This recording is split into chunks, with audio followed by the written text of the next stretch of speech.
Hello, YouTubers. Welcome to Level-Headed News. This is your host, Brenda.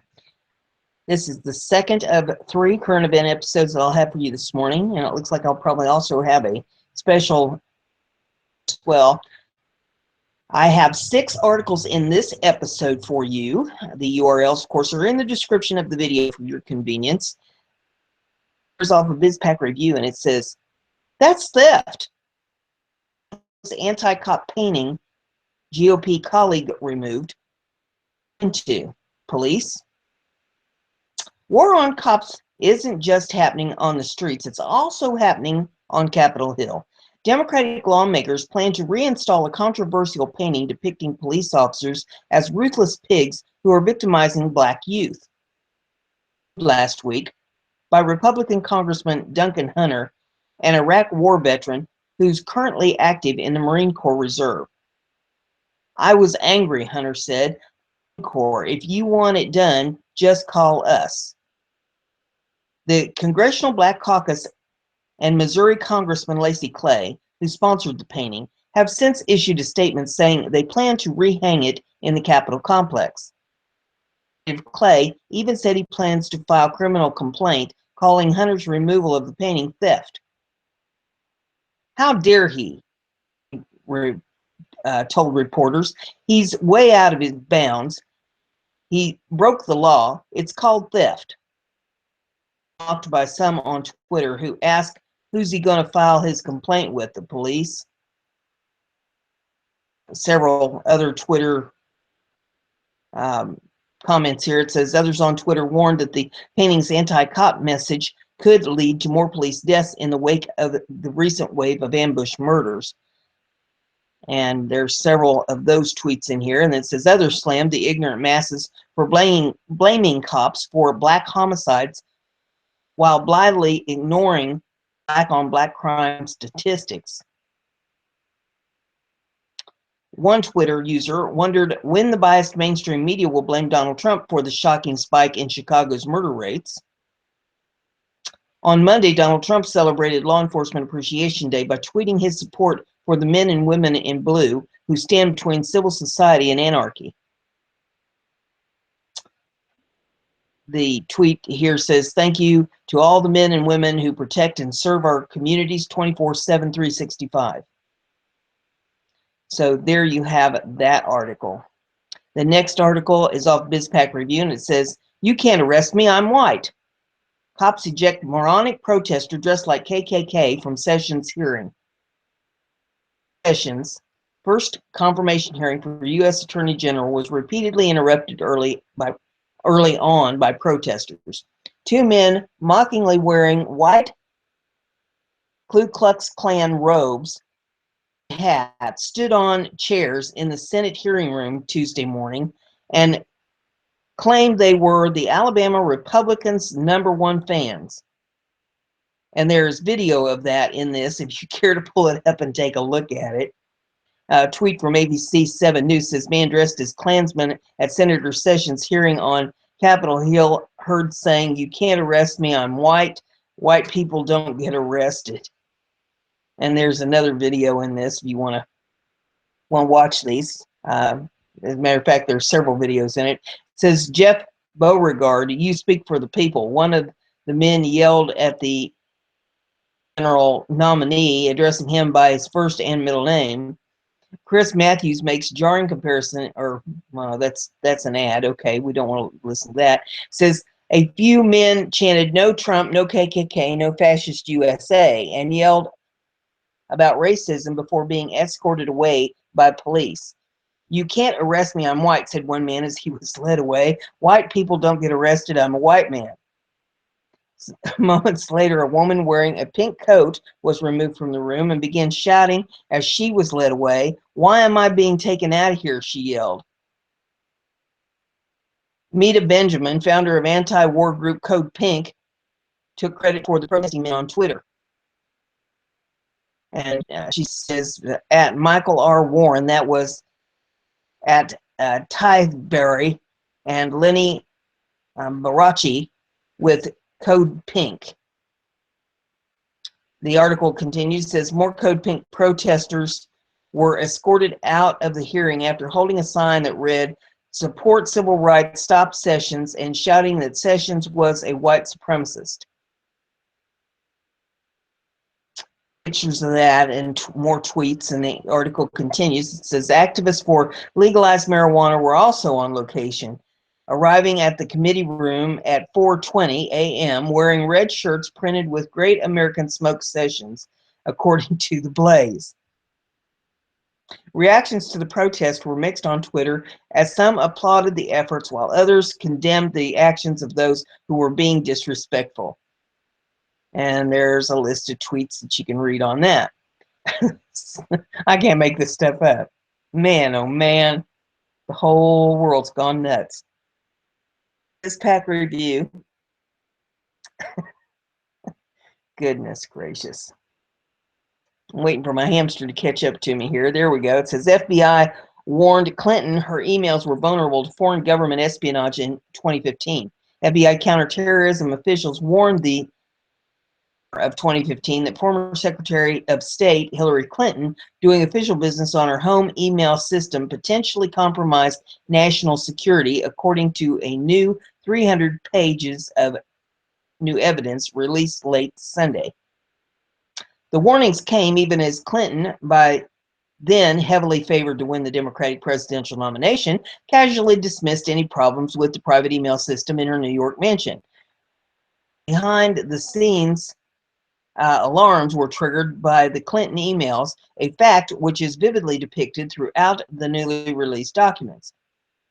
Randall C. Coleman, assistant director of the Bureau's Counterintelligence Division, approved a memo circulated throughout FBI headquarters that claiming an activity constituting a federal crime or a threat to national security has or may have occurred on July the 10th, 2015, for example. He ordered a full investigation of Clinton's 30,000 emails based on evidence provided by a July 6, 2015, 811 referral from the Inspector General of the Intelligence Community, or the IGIC, who warned of the potential compromise of classified information. According to the FBI documents, an 811 referral is to concentrate solely on detecting and countering foreign intelligence operations, focus on emerging strategic threats, and protecting United States secrets from compromise.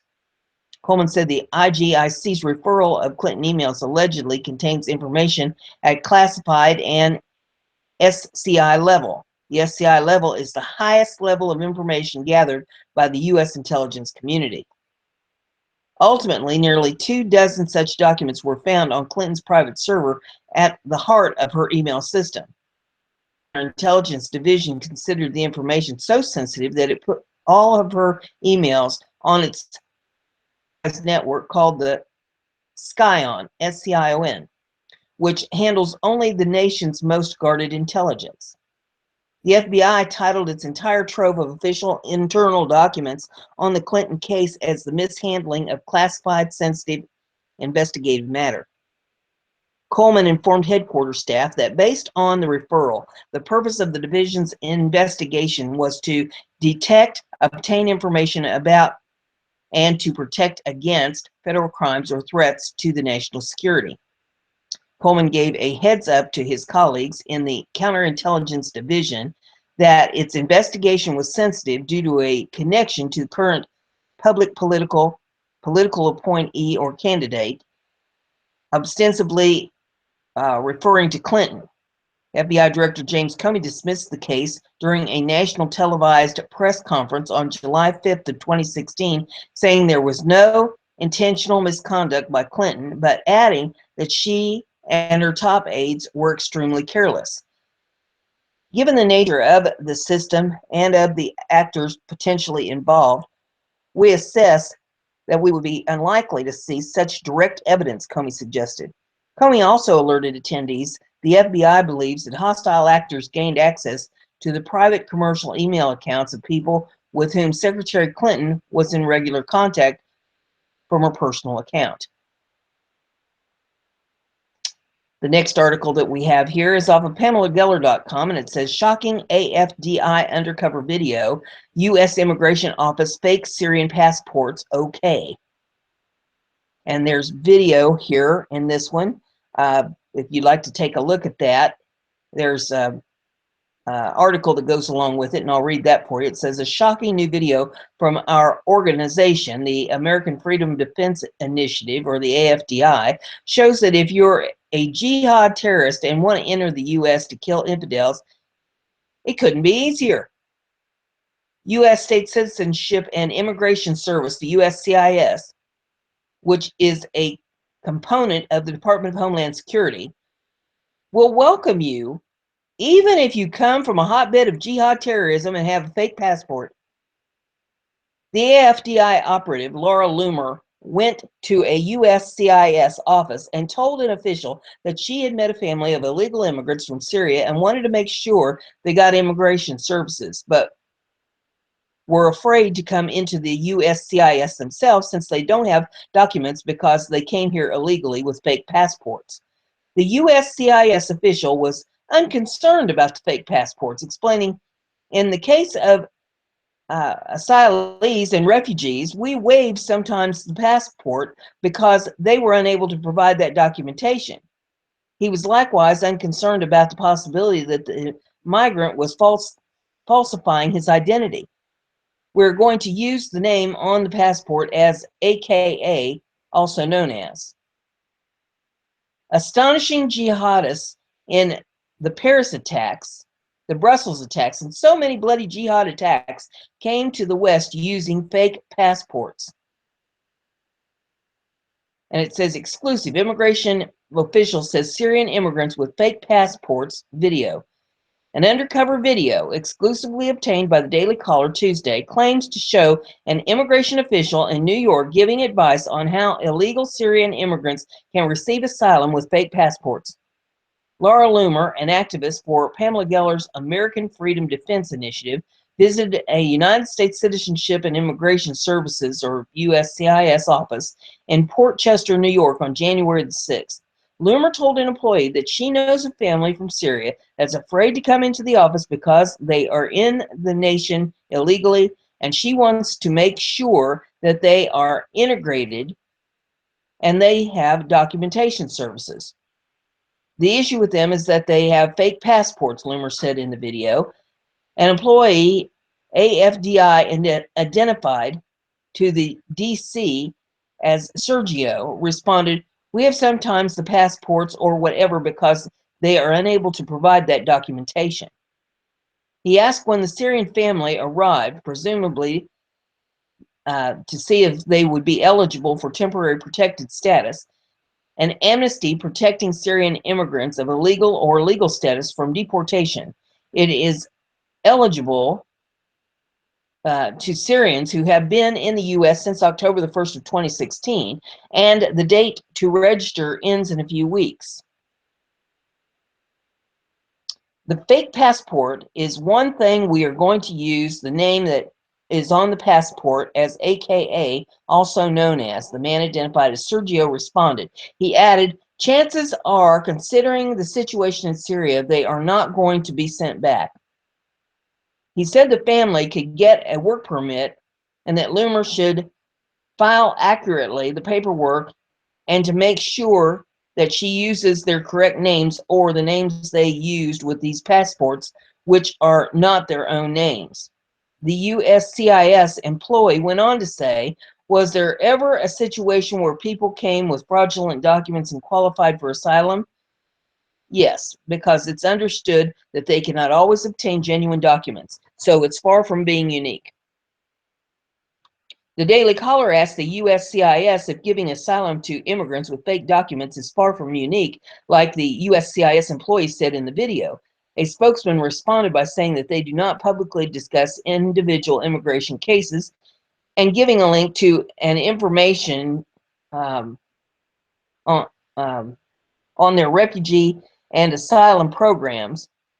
And the information thing is a link that you can click in that article to read up on that. It says nearly 85,000 Syrian refugees were resettled in fiscal year 2016, and the Obama administration has sped up resettlement in the president's last days in office. A U.S. CIS spokesperson also said that the agency cannot confirm the authenticity of the video, as they claim it is heavily edited. The USCIS did not confirm nor deny that Sergio is an employee with the agency. The DC previously reported Internal Immigration and Customs Enforcement memo, which states difficulty in preventing fraud in the refugee program as bad actors use false biographies and produce and submit fictitious supporting documentation. Reported that the Islamic State has a thriving fake passport industry.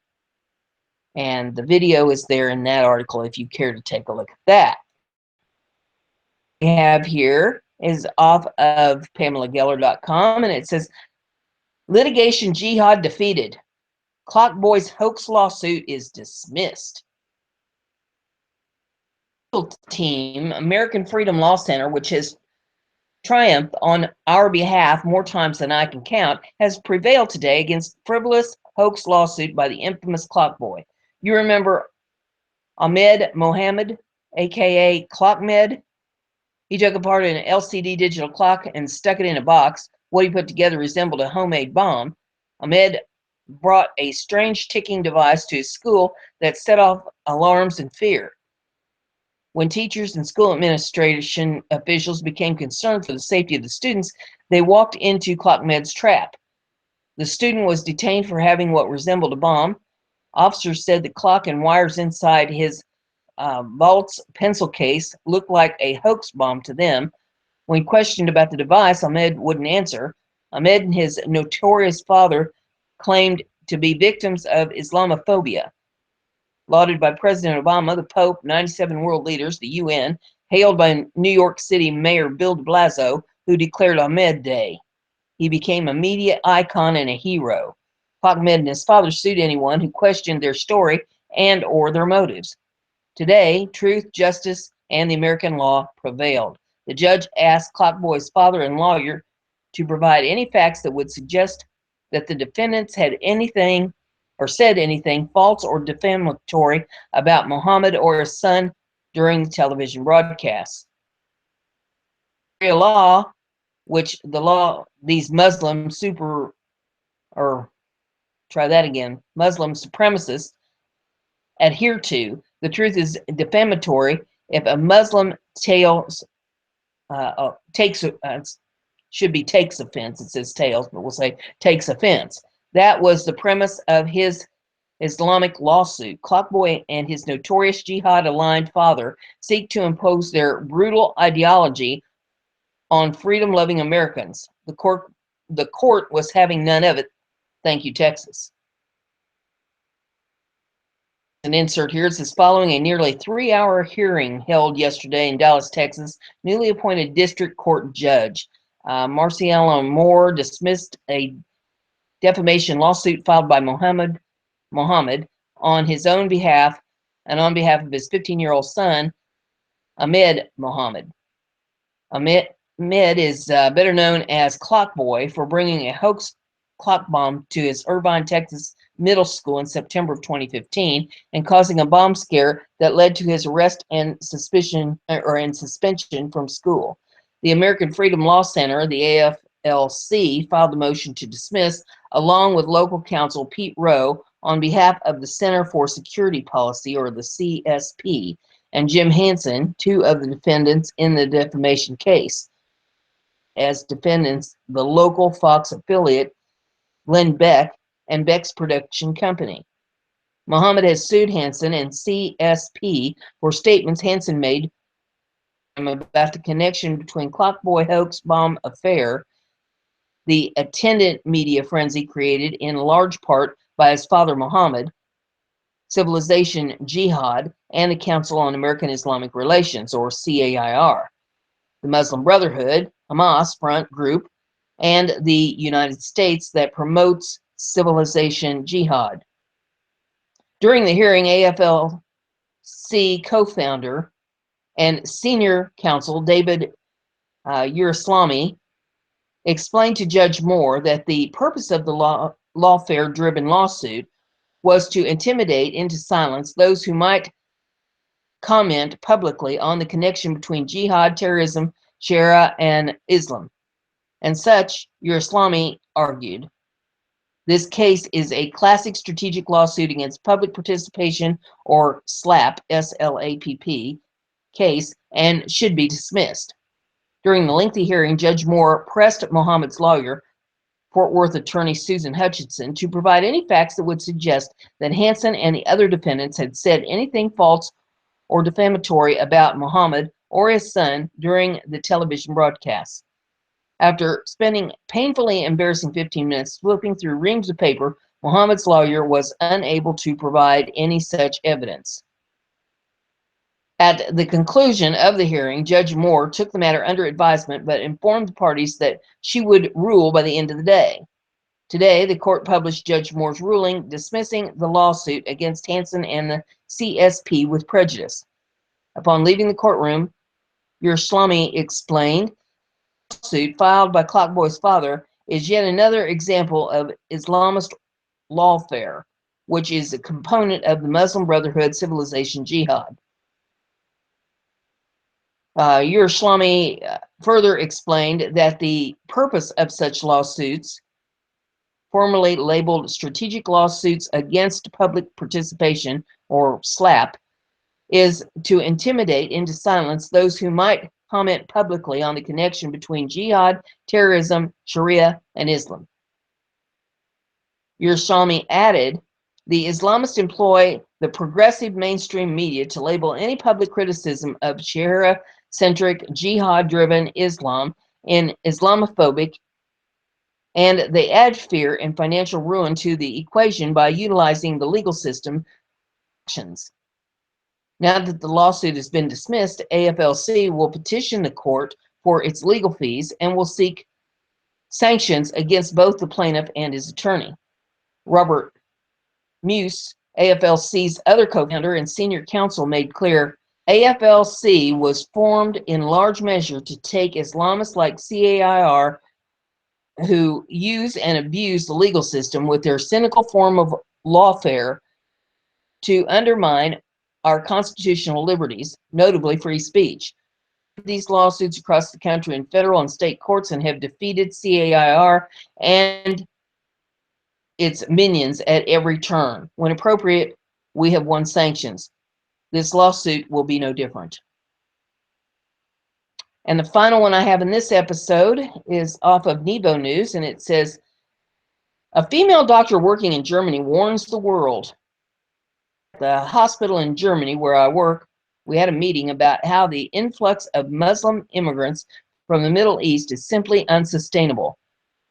Walk-in health clinics cannot handle emergencies, being overwhelmed by the sheer number of serious health emergencies. They are starting to send everything to the hospitals. Many Muslims are refusing treatment by female staff here in Germany. The Muslim men make sick, crude comments and overtures to the female staff members because to them, any non-Muslim woman is a whore or a future slave. After brief exposure to these cruel, sadistic, female-hating beasts, are refusing to go among those animals, especially the Muslim men from Africa.